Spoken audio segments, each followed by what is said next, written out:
SCERT basic science പാഠഭാഗത്തു നിന്നുള്ള മറ്റൊരു audio ക്ലാസ്സാണ്.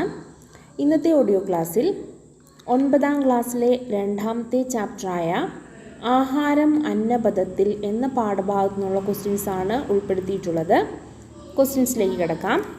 ഫസ്റ്റ് വൺ, സങ്കീർണമായ ആഹാരപദാർത്ഥങ്ങളെ ആഗിരണത്തിന് ഉതകുന്ന തരത്തിൽ ലഘുഘടകങ്ങളാക്കി മാറ്റുന്ന പ്രക്രിയ ദഹനം.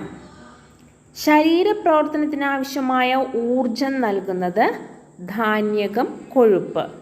ധാന്യകം, കൊഴുപ്പ് ഇവയാണ് ശരീരത്തിനാവശ്യമായ ഊർജ നിർമ്മാണം നടത്തുന്നത്. ശരീരനിർമ്മിതിക്കും വളർച്ചയ്ക്കും സഹായകമാകുന്ന പോഷക ഘടകം പ്രോട്ടീൻ.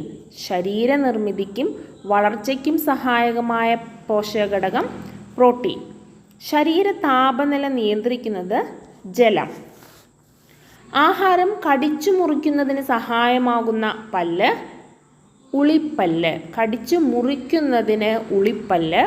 ആഹാരവസ്തുക്കൾ കടിച്ച് കീറാൻ സഹായിക്കുന്ന പല്ലുകൾ കോമ്പല്ല്. ആഹാരം ചവച്ചരയ്ക്കാൻ സഹായിക്കുന്ന പല്ലുകൾ അഗ്രചർവണകം, ചർവണകം. എന്തൊക്കെയാണ്? കടിച്ച് കീറാൻ ഉളിപ്പല്ല്, കടിച്ചു മുറിക്കാൻ ഉളിപ്പല്ല്, കടിച്ചു കീറാൻ കോമ്പല്ല്. മാറിപ്പോകരുത്. കടിച്ചു മുറിക്കാൻ ഉളിപ്പല്ല്, കടിച്ചു കീറാൻ കോമ്പല്ല്, ചവച്ചരയ്ക്കാൻ അഗ്രചർവണകം, ചർവണകം. പല്ലുകളിൽ ഏറ്റവും കടുപ്പമേറിയതും നിർജീവവുമായ ഭാഗം ഏതാണ്? ഇനാമൽ. പല്ല് നിർമ്മിച്ചിരിക്കുന്ന ജീവനുള്ള കലയാണ് ഡെൻഡൈൻ. പൾപ്പു കാവിറ്റിയിൽ കാണുന്ന മൃദുവായ യോജക കല. രക്തക്കുഴലുകളും ലിംഫ് വാഹികളും നാഡീതന്തുക്കളും കാണപ്പെടുന്നത് പൾപ്പിലാണ്. മോണയിലെ കുഴികളിൽ പല്ലിനെ ഉറപ്പിച്ചു നിർത്തുന്ന കാൽസ്യം അടങ്ങിയ യോജകലയാണ് സിമൻറ്റം. അപ്പോൾ പല്ലിലെ ഏറ്റവും കാഠിന്യമേറിയതും നിർജീവവുമായ ഭാഗം ഏതാണ്? അത് ഇനാമലാണ്. പല്ല് നിർമ്മിക്കുന്ന ജീവനുള്ള കലയാണ് ഡെൻഡൈൻ. മോണയിലെ കുഴികളിൽ പല്ലിനെ ഉറപ്പിച്ചു നിർത്തുന്ന കാൽസ്യം അടങ്ങിയ യോജകലയാണ് സിമൻറ്റം. ഭക്ഷണ പദാർത്ഥങ്ങളെ ഉമിനീരുമായി കൂട്ടിക്കലർത്തുന്നതും ഭക്ഷണം ചവച്ചരയ്ക്കാൻ പല്ലിനെ സഹായിക്കുന്നതും നാവാണ്. രുചിയറിയാൻ സഹായിക്കുന്നത് നാക്കിലെ സ്വാദുമുകുളങ്ങൾ. വായിൽ ഉള്ള ഉമിനീർ ഗ്രന്ഥികളുടെ എണ്ണം 3 ജോഡിയാണ്. ഉമിനീർ ഗ്രന്ഥികളിൽ നിന്നും സ്രവിക്കുന്ന ഉമിനീരിൽ അടങ്ങിയിരിക്കുന്ന രാസാഗ്നികളും ശ്ലേഷ്മവും ഏതൊക്കെയാണ്? Salivary amylase, lysozyme. ഉമിനീരിൽ അടങ്ങിയിരിക്കുന്ന രാസാഗ്നികളാണ് salivary amylase, ptyalin, lysozyme. Salivary amylase, ptyalin, lysozyme എന്നിവ ഉമിനീരിൽ അടങ്ങിയിരിക്കുന്ന രാസാഗ്നികളാണ്. ഈ ലൈസോസൈം, റൈബോസോം, ലൈസോസോം ഇവ നമുക്ക് കൺഫ്യൂഷൻ ഉണ്ടാക്കുന്ന ക്വസ്റ്റ്യനാണ്. അതൊന്ന് ക്ലിയർ ആയിട്ട് പറഞ്ഞു പോവാം. കോശത്തിലെ മാംസനിർമ്മാണ കേന്ദ്രമാണ് റൈബോസോം. കോശത്തിലെ മാംസനിർമ്മാണ കേന്ദ്രം റൈബോസോം. ഭക്ഷണത്തിൽ അടങ്ങിയിരിക്കുന്ന രോഗാണുക്കളെ ഒരു പരിധിവരെ നശിപ്പിക്കുന്നതിന് സഹായിക്കുന്ന ഉമിനീരിലെ രാസാഗ്നിയാണ് ലൈസോസൈം. കോശത്തിനുള്ളിൽ പ്രവേശിക്കുന്ന അന്യവസ്തുക്കളെ നശിപ്പിക്കാൻ ദഹനരസത്തിൽ അടങ്ങിയിരിക്കുന്നത് ലൈസോസോം.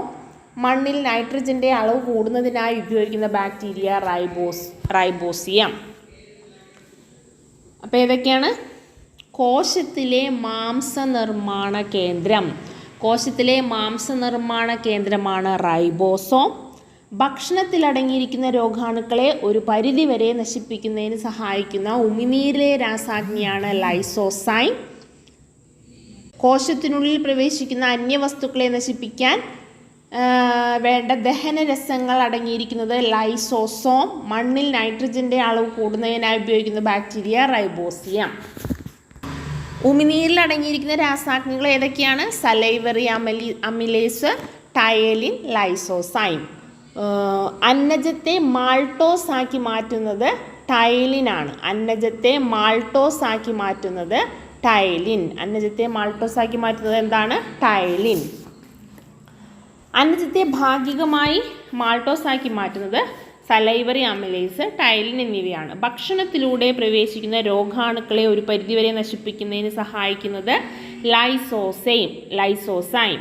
ഭക്ഷണത്തെ വിഴുങ്ങാൻ പാകത്തിൽ വഴുവഴുപ്പുള്ളതാക്കുന്നത് ശ്ലേഷ്മം. ഭാഗികമായി ദഹിച്ച ആഹാരം അന്നനാളത്തിൽ പ്രവേശിക്കുന്നത് എന്തിലൂടെയാണ്? ഗ്രസനിയിലൂടെ. ശ്വാസനാളം ആരംഭിക്കുന്നത് ഗ്രസനിയിലാണ്. ഭക്ഷണം ശ്വാസകോശത്തിലേക്ക് കടക്കുന്നതിനെ തടയുന്നതിന് സഹായിക്കുന്നത് ക്ലോമപിതാനം. ഭക്ഷണം ആമാശയത്തിലെത്തുന്ന അന്നനാളത്തിലൂടെയുള്ള തരംഗരൂപത്തിലുള്ള ചലനം അറിയപ്പെടുന്നത് പെരിസ്റ്റാൾസിസ്. ആമാശയത്തിൽ ആഹാരത്തെ വേണ്ടത്ര സമയം നിലനിർത്തുന്ന പേശിയാണ് വലയപേശി. പ്രോട്ടീനെ ഭാഗികമായി പെപ്റ്റോണുകളാക്കി മാറ്റുന്നത് പെപ്സിൻ എൻസൈം. ആമാശയത്തിലെ രസങ്ങൾ ഏതൊക്കെയാണ്?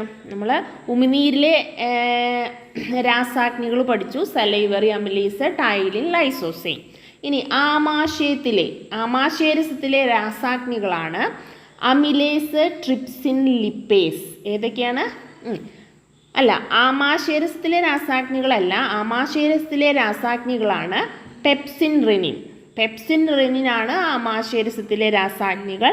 അമിലേസ്, ട്രിപ്സിൻ, ലിപ്പേസ് എന്നിവ ആഗ്നേയരസത്തിലെ രാസാഗ്നികളാണ്. മാറിപ്പോകരുത്. ഉമിനീരിലെ രാസാഗ്നികൾ ഏതൊക്കെയാണ്?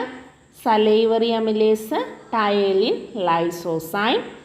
ആമാശയരസത്തിലെ രാസാഗ്നികളാണ് പെപ്സിൻ, റെനിൻ. കരൾ ഉൽപ്പാദിപ്പിക്കുന്ന രസമാണ് പിത്തരസം. ആഗ്നേയരസത്തിലെ രാസാഗ്നികളാണ് അമിലേസ്, ട്രിപ്സിൻ, ലിപ്പേസ്.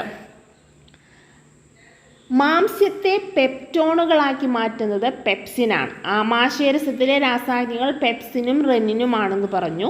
മാംസ്യത്തെ പെപ്റ്റോണുകളാക്കി മാറ്റുന്നത് പെപ്സിനാണ്. പാലിലെ മാംസ്യമായ കേസിനെ ദഹിപ്പിക്കുന്നത് റെനിനാണ്. പാലിലെ മാംസ്യമായ കേസിനെ ദഹിപ്പിക്കുന്നത് എന്താണ്? അത് റെനിൻ ആണ്. കൊഴുപ്പിനെ ഭാഗികമായി ദഹിപ്പിക്കുന്നത് ഗ്യാസ്ട്രിക് ലിപ്പേസ് എൻസൈം. കൊഴുപ്പിനെ ഭാഗികമായി ദഹിപ്പിക്കുന്നത് ഗ്യാസ്ട്രിക് ലിപ്പേസ് എൻസൈം.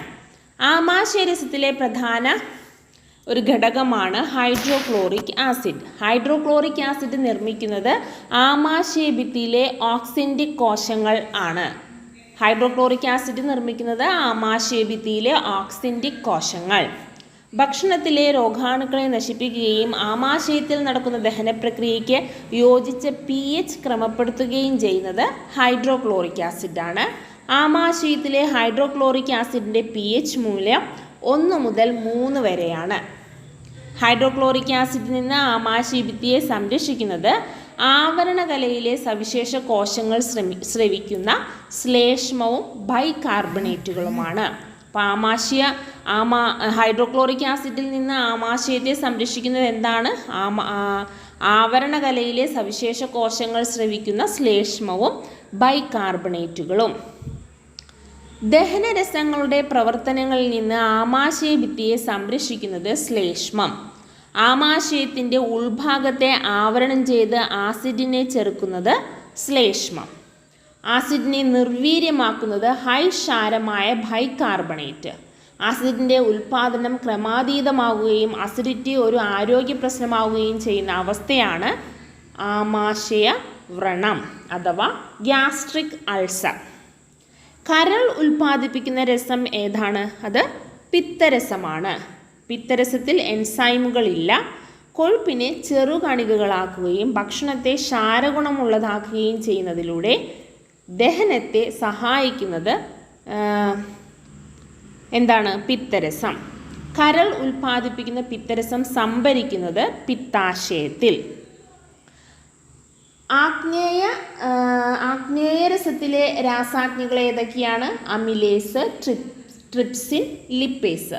മാംസ്യത്തെ പെപ്റ്റൈഡുകളാക്കി മാറ്റുന്നത് ട്രിപ്സിനാണ്. നമ്മൾ ആമാശയരസത്തിലെ രാസാഗ്നികൾ പറഞ്ഞു, പെപ്സിനും റെനിനും. മാംസ്യത്തെ പെപ്റ്റോണുകളാക്കി മാറ്റുന്നത് പെപ്സിനാണ്. മാംസ്യത്തെ പെപ്റ്റൈഡുകളാക്കി മാറ്റുന്നത് ട്രിപ്സിനാണ്. അന്നജത്തെ ദഹിപ്പിക്കുന്നത് അമിലേസ്, മാംസ്യത്തെ ദഹിപ്പിക്കുന്നത് പെപ്സിൻ, കൊഴുപ്പിനെ ദഹിപ്പിക്കുന്നത് ലിപ്പേസ്. ഒന്നും മാറിപ്പോകരുത്. ഉമിനീരിലെ രാസാഗ്നി സലൈവറി അമിലേസ്, ടൈലിൻ, ലൈസോസൈം. ആമാശയത്തിലെ രാസാഗ്നികൾ പെപ്സിൻ, റെനിൻ. കരൾ ഉൽപ്പാദിപ്പിക്കുന്ന രസം പിത്തരസം. ആഗ്നേയരസത്തിലെ രാസാഗ്നികളാണ് അമിലേസ്, ട്രിപ്സിൻ, ലിപ്പേസ്. അന്നജത്തെ മാൾട്ടോസ് ആക്കി മാറ്റുന്നത് ടൈലിൻ. ആമാശയരസത്തിലെ രാസാഗ്നികളാണ് പെപ്സിൻ, റെനിൻ. മാംസ്യത്തെ പെപ്റ്റോണുകളാക്കുന്നത് പെപ്സിനാണ്. മാംസ്യത്തെ പെപ്റ്റൈഡുകളാക്കുന്നത് ട്രിപ്സിനാണ്. പാലിലെ മാംസ്യമായ കേസിനെ ദഹിപ്പിക്കുന്നത് റെനിനാണ്. ആഗ്നേയരസത്തിലെ രാസാഗ്നികളാണ് ട്രിപ്സിനും ലിപ്പേസും അമിലേസും. അന്നജത്തെ ദഹിപ്പിക്കുന്നത് അമിലേസ് ആണ്. മാംസ്യത്തെ ദഹിപ്പിക്കുന്നത് പെപ്സിനാണ്. കൊഴുപ്പിനെ ദഹിപ്പിക്കുന്നത് ലിപ്പേസ് ആണ്. ചെറുകുടലിൻ്റെ നീളം 5 മുതൽ 6 മീറ്റർ വരെയാണ് ചെറുകുടലിൻ്റെ നീളം. ആഹാരത്തിൻ്റെ ദഹനം പൂർത്തിയാകുന്നതും ആഗിരണം ആരംഭിക്കുന്നതും ചെറുകുടലിൽ വെച്ചാണ്. കുഴമ്പ് രൂപത്തിലായ ആഹാരം ആമാശയത്തിൽ നിന്ന് എത്തിച്ചേരുന്ന ചെറുകുടലിൻ്റെ ആദ്യ ഭാഗമാണ് പക്വാശയം. ദഹനത്തിന് വിധേയമാകുന്ന പോഷക ഘടകങ്ങളുടെ അന്തിമോൽപ്പന്നങ്ങൾ ഏതൊക്കെയാണെന്ന് നോക്കാം. ധാന്യകം ദഹിച്ചതിന് ശേഷം ഗ്ലൂക്കോസ്, ഫ്രക്ടോസ്, ഗാലക്ടോസ് എന്നിവയായി മാറുന്നു. ധാന്യകം ദഹിച്ച് എന്തൊക്കെയായി മാറുന്നു? Glucose, fructose, galactose. പ്രോട്ടീൻ ദഹിച്ച് അമിനോ ആസിഡായി മാറുന്നു. കൊഴുപ്പ് ദഹിച്ച് ഫാറ്റി ആസിഡും ഗ്ലിസറോളും ആകുന്നു. ധാന്യകം glucose, fructose, galactose. Protein amino acid, കൊഴുപ്പ് ഫാറ്റി ആസിഡ്, ഗ്ലിസറോൾ. ലഘു പോഷക ഘടകങ്ങളുടെ ആഗിരണം ആരംഭിക്കുന്നത് ചെറുകുടലിലാണ്. ഗ്ലൂക്കോസും ഫ്രക്ടോസും ഗാലക്ടോസും അമിനോ ആസിഡും ആഗിരണം ചെയ്യുന്നത് രക്തത്തിലേക്കാണ്. ഫാറ്റി ആസിഡും ഗ്ലിസറോളും ആഗിരണം ചെയ്യപ്പെടുന്നത് ലാക്റ്റിയയ്ക്കുള്ളിലെ ലിംഫിലേക്കാണ്. ദഹനത്തിന് വിധേയമാകാത്ത പോഷകങ്ങളാണ് ജലം, വൈറ്റമിൻസ്, ധാതുക്കൾ. ദഹനത്തിന് വിധേയമാകാത്ത പോഷകങ്ങൾ ഏതൊക്കെയാണ്? ജലം, വൈറ്റമിൻസ്, ധാതുക്കൾ.